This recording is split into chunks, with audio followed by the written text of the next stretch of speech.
ایک عجیب و غریب بات آپ کو بتانے والا ہوں، بات بڑی ضروری ہے، پہلے یہ ویڈیو دیکھیں۔ We have to get married because culturally you cannot be with a person, you have to like get married to live with them. نہیں، شادی اور marriage is not cultural, this is purely religious. رسول اللہ صلی اللہ علیہ وآلہ وسلم کی حدیث ہے کہ جب کوئی شخص شادی کرتا ہے تو اس نے آدھا دین پورا کر لیا، اور اسے چاہیے کہ باقی آدھے کے لیے اللہ کا تقوی اختیار کرے۔ شادی میں کلچر صرف ریچولز کو ایڈ کرتا ہے، جیسے مہندی، ڈھول کی، دودھ پلائی وغیرہ، لیکن شادی کی کور کبھی نہیں بدلتی، جیسے mutual rights, consent and purpose, اور یہ ریلیجس ہے، اٹرنل ہے، اور فتنے سے حفاظت دیتا ہے۔ لیکن آپ نے پتہ کیا کیا ہے؟ آپ نے میرج کے انسٹیٹیوشن کو کلچر کہہ کے آنے والی نسل کے لیے اس انسٹیٹیوشن کی ویلیو ختم ہی کر کے رکھ دی۔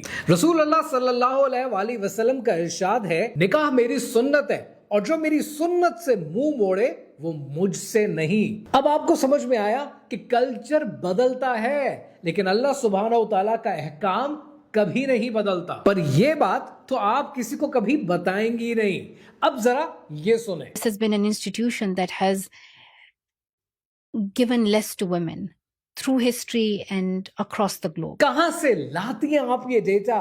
اسلام نے 1400 سال پہلے میرٹل رائٹس عورتوں کو دیے، اجازت، مہر، خلا، وراثت، جب ویسٹ سو رہا تھا۔ اور آپ کو پتا ہے ویسٹ نے یہ رائٹس 125 سال پہلے دیے ہیں، سن 1900 میں، اور ڈیورس کا مکمل رائٹ وہ دیا ہے 1985 میں۔ ہسٹوریکلی سلطنت عثمانیہ میں عورتوں کی اتنی آزادی تھی کہ وہ پراپرٹی اونرز تھیں، مور دین دا کرسچن یورپ۔ اور اسلام کی تاریخ اٹھا کر دیکھیں تو آپ کو یہ پتہ چلے گا کہ قاہرہ کے اندر عورتوں کو اتنی آزادی تھی کہ اس زمانے میں جتنی ڈیورسز ہوتی تھیں 50% وومن انیشیٹڈ ہوتی تھی، ان کو کوئی سوال نہیں کرتا تھا، اور وہ کبھی یہ نہیں کہتی تھی کہ ہسٹوریکلی شادی نے تو عورتوں کو ہمیشہ کم ہی دیا ہے۔ فالٹی میرجز آج بھی ہوتی ہیں، شادیاں آج بھی ختم ہوتی ہیں، لیکن یہ انسٹیٹیوشن کا قصور نہیں ہے، یہ قصور ہے کلچرل ڈسٹورشن کا۔